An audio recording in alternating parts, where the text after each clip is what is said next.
আকাশবাণী খবর পড়ছি নমামি বসুরুদ্র। প্রথমে বিশেষ খবর। লোকসভা নির্বাচনে চতুর্থ দফার জন্য প্রচার অভিযান আজ বিকেলে শেষ হচ্ছে। দেশের 96টি আসনে ভোট গ্রহণ 13 মে সোমবার। গুজরাটের দাহোদ লোকসভা আসনের প্রথমপুর ভোট কেন্দ্রে আজ পুনর্নির্বাচন হচ্ছে। সুপ্রিম কোর্ট জামিন মঞ্জুর করায় 50 দিন পর তিহার জেল থেকে ছাড়া পেয়েছেন দিল্লির মুখ্যমন্ত্রী অরবিন্দ কেজরিওয়াল। ইসরায়েল যদি রাফা দখলের অভিযানে এগোয় তাহলে ঐতিহাসিক ক্যাম্প ডেভিড চুক্তি বাতিল করার হুঁশিয়ারি দিয়েছে মিশর। রাষ্ট্রসংঘের পূর্ণ সদস্যপদের জন্য প্যালেস্তাইনের দাবিকে সমর্থন জানিয়ে সাধারণ পরিষদে আনা খসড়া প্রস্তাবটিকে ভারত সমর্থন করেছে। নরেন্দ্র মোদী স্টেডিয়ামে গতকাল আইপিএল ক্রিকেটের ম্যাচে গুজরাট টাইটান্স চেন্নাই সুপার কিংসকে 35 রানে হারিয়ে দিয়েছে। অলিম্পিকে সোনাজয়ী বিশ্ব চ্যাম্পিয়ন নীরজ চোপড়া এবছরের দোহা ডায়মন্ড লিগে দ্বিতীয় স্থানে থেকে প্রতিযোগিতা শেষ করেছেন। আসছে বিস্তারিত খবরে। লোকসভা নির্বাচনের চতুর্থ দফার জন্য প্রচারাভিযান আজ বিকেলে শেষ হচ্ছে। এই দফায় অন্ধ্রপ্রদেশের 25, তেলেঙ্গানায় 17, উত্তরপ্রদেশে 13, মহারাষ্ট্রে 11, মধ্যপ্রদেশ ও পশ্চিমবঙ্গে 8টি করে, বিহারে 5, ওড়িশা 4 এবং জম্মু কাশ্মীরের 1টি আসনে ভোট নেওয়া হবে আগামী সোমবার। আজ শেষ মুহূর্তে সব রাজনৈতিক দলের নেতৃবৃন্দরা প্রচারে ঝাঁপাবেন। নির্বাচনী প্রচারে প্রবীণ বিজেপি নেতা প্রধানমন্ত্রী নরেন্দ্র মোদী গত সন্ধ্যায় ভুবনেশ্বর পৌঁছন। সেখানে এক বর্ণাঢ্য রোড শোয়ে সামিল হন তিনি। এজন্য দুপুর থেকেই যান চলাচল নিয়ন্ত্রণ করা হয়। আজ কান্ধামাল, বোলাঙ্গীর ও বারগড় লোকসভা কেন্দ্রে জনসভা করবেন শ্রী মোদী। বিজেপি নেতা কেন্দ্রীয় স্বরাষ্ট্রমন্ত্রী অমিত শাহ গতকাল পশ্চিমবঙ্গের 3টি লোকসভা কেন্দ্রে দলীয় প্রার্থীদের সমর্থনে জনসভা ও রোড শো করেন। রানাঘাটের সভায় তিনি বলেন, ভোট ব্যাংকের জন্য রাজ্যের তৃণমূল কংগ্রেস সরকার সংশোধিত নাগরিকত্ব আইন সিএএ এর বিরোধিতা করছে। অন্যদিকে কংগ্রেস নেতা রাহুল গান্ধী এবং সমাজবাদী পার্টির নেতা অখিলেশ যাদব এবারের নির্বাচনী প্রচারে এই প্রথম একসঙ্গে সভা করেন উত্তরপ্রদেশের কনৌজ ও কানপুরে। রাহুল বলেন, দেশের মানুষের সমর্থনে তাঁর দল যে কোনো মূল্যে সংবিধানকে রক্ষা করবে। গুজরাটের দাহোদ লোকসভা আসনের প্রথমপুর ভোট কেন্দ্রে আজ পুনর্নির্বাচন হচ্ছে। সকাল 7টায় ভোট গ্রহণ শুরু হয়, চলবে সন্ধে 6টা পর্যন্ত। মহিসাগর জেলার সান্তরামপুর তালুকের প্রথমপুরে 7ই মের ভোটে অনিয়মের অভিযোগ মেলায় নির্বাচন কমিশন পুনর্নির্বাচনের নির্দেশ দিয়েছে। একটি ভাইরাল হওয়া ভিডিওর প্রেক্ষিতে ওই কেন্দ্রের রিটার্নিং অফিসার অনিয়মের রিপোর্ট জমা দেন। 4 ভোটকর্মী সহ 6 জনকে ওই ঘটনায় সাসপেন্ড করা হয়েছে। ভোটদানের সঠিক হার জানাতে বিলম্ব এবং অব্যবস্থা নিয়ে কংগ্রেস সভাপতি মল্লিকার্জুন খার্গের অভিযোগ নির্বাচন কমিশন খারিজ করে দিয়েছে। চিঠিতে কমিশনের পক্ষ থেকে তাকে জানানো হয়েছে, এই অভিযোগ অনভিপ্রেত, তথ্য প্রমাণহীন, পক্ষপাত দুষ্ট এবং বিভ্রান্তিমূলক। কংগ্রেস সভাপতি কমিশন প্রকাশিত ভোটদানের হারে অসঙ্গতি নিয়ে সোশ্যাল মিডিয়ায় অভিযোগ করেন। একটি জাতীয় দলের সভাপতির এ ধরনের অবিবেচনাপ্রসূত বিবৃতি নির্বাচনের বিশ্বাসযোগ্যতা নিয়েই প্রশ্ন তোলে বলে কমিশন জানিয়েছে।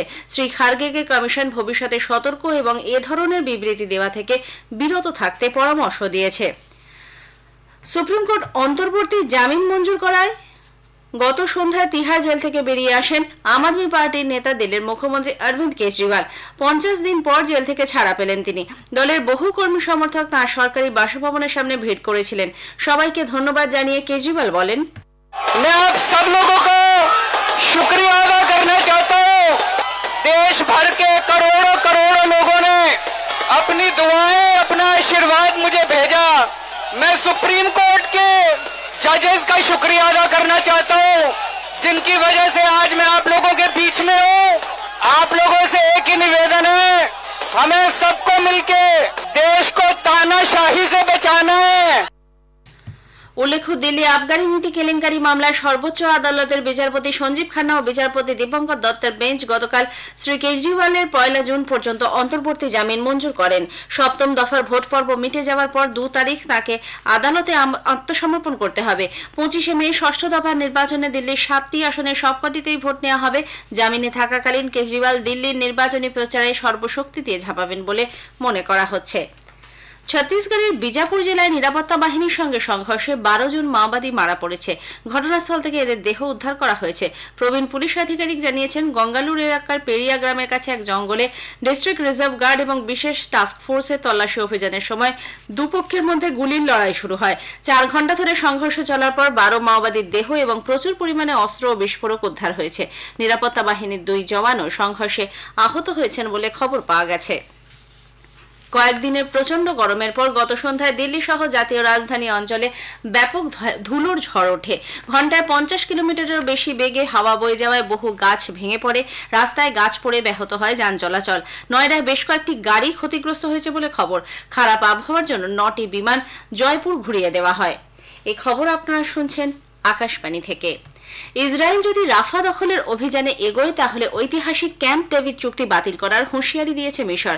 গাজা ভূখণ্ডের দক্ষিণে মিশরের সীমান্তবর্তী রাফায় ইসরায়েলের চলতি সামরিক অভিযানকে কেন্দ্র করে ক্রমবর্ধমান উত্তেজনার মধ্যেই এই হুঁশিয়ারি দিল মিশর। আমেরিকা এ ব্যাপারে ইসরায়েলের উদ্দেশ্যে হুঁশিয়ারির মাত্রা আরও বাড়িয়েছে। এর আগে রাফায় ইসরায়েলি সামরিক অভিযানের সম্ভাব্য বিপদ নিয়ে গভীর উদ্বেগ প্রকাশ করেছিল মিশর। ইসরায়েলের এই অভিযানের কড়া সমালোচনার পাশাপাশি বাস্তুহারা লক্ষ লক্ষ প্যালেস্তিনীয় নাগরিকের নিরাপত্তা নিয়ে আশঙ্কা প্রকাশ করেছে আন্তর্জাতিক মহল, কিন্তু তাতে বিরত করা যায়নি ইসরায়েলকে। উল্লেখ্য 1978-এর 17 সেপ্টেম্বর ইসরায়েল ও মিশরের মধ্যে ঐতিহাসিক ক্যাম্প ডেভিড চুক্তি স্বাক্ষরিত হয়। ইসরায়েল ও তার আরব প্রতিবেশীর মধ্যে এটি ছিল প্রথম শান্তি চুক্তি। ইসরায়েলি সেনা প্যালেস্তিনীয় যোদ্ধাদের সঙ্গে তাদের লড়াই রাফায় নিয়ে গেলে গাজা ভূখণ্ডে ত্রাণ সাহায্য পাঠানো পুরোপুরি বন্ধ হয়ে যাবে বলে রাষ্ট্রসংঘ সতর্ক করে দিয়েছে। রাফার পূর্ব ও পশ্চিম ভাগের মধ্যে প্রধান সড়ক অবরুদ্ধ করে রেখেছে ইসরায়েলি ট্যাঙ্ক। গাজা ভূখণ্ডে ত্রাণ সাহায্য পাঠানোর এটি মূল রাস্তা। ইসরায়েল রাফার পূর্ব ভাগ খালি করে দেবার জন্য প্যালেস্তিনীয় নাগরিকদের আদেশ দেবার পর হাজার হাজার মানুষ শহরের বাইরে আশ্রয় নিতে বাধ্য হয়েছেন। রাষ্ট্রসংঘের ত্রাণ সহায়তাকারী সংস্থাগুলি জানিয়েছে যোগানে ইতিমধ্যেই টান পড়তে শুরু করেছে। কিছুদিনের মধ্যেই পুরোপুরি বন্ধ হয়ে যাবে ত্রাণ পাঠানোর কাজ। রাষ্ট্রসংঘের পূর্ণ সদস্য পদের জন্য প্যালেস্তাইনের দাবিকে সমর্থন জানিয়ে সাধারণ পরিষদে আনা খসড়া প্রস্তাবটিকে ভারত সমর্থন করেছে। গতকাল 193 সদস্যের রাষ্ট্রসংঘ সাধারণ পরিষদের আপৎকালীন বিশেষ অধিবেশন বসে। সেখানে প্যালেস্তাইনের পূর্ণ সদস্য পদের জন্য সমর্থন জানিয়ে প্রস্তাব আনে আরব গোষ্ঠী। এতে বলা হয় প্যালেস্তাইন পূর্ণ সদস্য পদ পাওয়ার যোগ্য, তাকে রাষ্ট্রসংঘে পূর্ণ সদস্য হিসেবে অন্তর্ভুক্ত করা উচিত। নিরাপত্তা পরিষদ যাতে এই প্রস্তাব পুনর্বিবেচনা করে তারও সুপারিশ করা হয়। প্রস্তাবটির পক্ষে ভোট পড়ে 143টি, বিরুদ্ধে ভোট পড়ে 9টি। 25টি দেশ ভোটদানে বিরত ছিল। বর্তমানে প্যালেস্তাইন রাষ্ট্রসংঘের সদস্য পদহীন পর্যবেক্ষক। 2012-এ তাকে এই মর্যাদা দেয় সাধারণ পরিষদ। কুয়েতের আমির শেখ মেশাল আল আহমেদ আল সাবা আইনসভা ভেঙে দেওয়ার এবং সংবিধানের কিছু অংশ 4 বছরের জন্য নিষ্ক্রিয় রাখার কথা ঘোষণা করেছেন। রাজনৈতিক অশান্তিকে এর কারণ হিসেবে তুলে ধরেছেন তিনি। টেলিভিশনে দেওয়া ভাষণে আমির বলেছেন সাম্প্রতিক টালমাটাল পরিস্থিতি দেশের স্বার্থ রক্ষায় তাকে এই পদক্ষেপ করতে বাধ্য করেছে। গত মাসে কুয়েতে চতুর্থ নির্বাচনে আগের আইনসভা 46 জন সদস্যের মধ্যে 39 জনই তাদের আসন ধরে রাখেন। সংবিধানে বিভিন্ন সংস্থান নিষ্ক্রিয় থাকাকালীন গণতান্ত্রিক প্রক্রিয়ার সমস্ত দিক পুঙ্খানুপুঙ্খভাবে খতিয়ে দেখা হবে বলে ঘোষণা করেন আমির। উল্লেখ্য কুয়েতের সংবিধান অনুযায়ী নির্বাচনের 2 সপ্তাহের মধ্যে নতুন সরকার গঠন বাধ্যতামূলক, কিন্তু নির্বাচিত আইনসভা এবং প্রধানমন্ত্রীর মধ্যে মতবিরোধকে কেন্দ্র করে উত্তেজনার প্রেক্ষিতে 4 এপ্রিল নির্বাচন হওয়ার পর সরকার গঠন করা যায়নি। আফগানিস্তানের উত্তরাংশে হরপাওয়ানের জেরে কমপক্ষে 50 জনের মৃত্যু হয়েছে, আহত শতাধিক। তালিবান প্রশাসন সূত্রে জানা গেছে গতকালের প্রবল বৃষ্টিতে বাগলান প্রদেশের 5টি জেলা বিপর্যস্ত। বিপর্যয় মোকাবিলা দপ্তরের প্রধান এদায়াতুল্লাহ হামদার জানিয়েছেন বহু মানুষ এখনো নিখোঁজ থাকায় মৃতের সংখ্যা বাড়তে পারে। প্রায় 150 জন বিভিন্ন এলাকায় আটকে রয়েছেন এবং জরুরি ভিত্তিতে তাদের কাছে সাহায্য পৌঁছে দেওয়া প্রয়োজন। উল্লেখ্য গত কয়েক সপ্তাহ ধরেই আফগানিস্তানে অস্বাভাবিকভাবে ভারী বৃষ্টি হয়েই চলেছে। এপ্রিলের মাঝামাঝি থেকে এখনো পর্যন্ত প্রায় 100 জন প্রাণ হারিয়েছেন। জলবায়ু পরিবর্তনের অত্যন্ত বিপজ্জনক প্রভাব যেসব দেশগুলির ওপর পড়েছে তার মধ্যে এই দেশ অন্যতম। আহমেদাবাদের নরেন্দ্র মোদী স্টেডিয়ামে গতকাল আইপিএল ম্যাচে গুজরাট টাইটান্স চেন্নাই সুপার কিংসকে 35 রানে হারিয়ে দিয়েছে। চেন্নাই টসে জিতে গুজরাটকে ব্যাট করতে পাঠায়। গুজরাট 20 ওভারে 3 উইকেটে 231 রান তোলে। জবাবে ব্যাট করতে নেমে চেন্নাই 20 ওভারে 8 উইকেটে 196 রান তুলতে সমর্থ হয়। কলকাতা নাইট রাইডার্স আজ আইপিএল এর ম্যাচে মুম্বাই ইন্ডিয়ান্সের বিরুদ্ধে খেলবে। খেলা শুরু হবে সন্ধ্যে 7:30টায়। 11 ম্যাচে 8টিতে জিতে 16 পয়েন্ট নিয়ে লিগ তালিকায় শীর্ষে রয়েছে কলকাতা। আজকের ম্যাচ জিতলে প্লে অফে খেলা প্রায় নিশ্চিত করে ফেলবে কেকেআর। অন্যদিকে মুম্বাই ইতিমধ্যেই প্লে অফের দৌড় থেকে ছিটকে গেছে।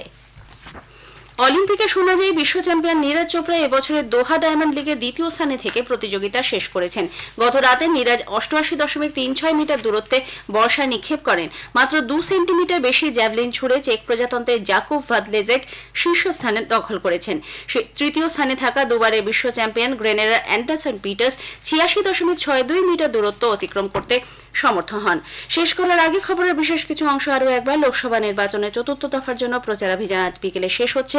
গুজরাটের দাহোদ লোকসভা আসনের প্রথম পড়ে ভোটকেন্দ্রে আজ পুনর্নির্বাচন হচ্ছে।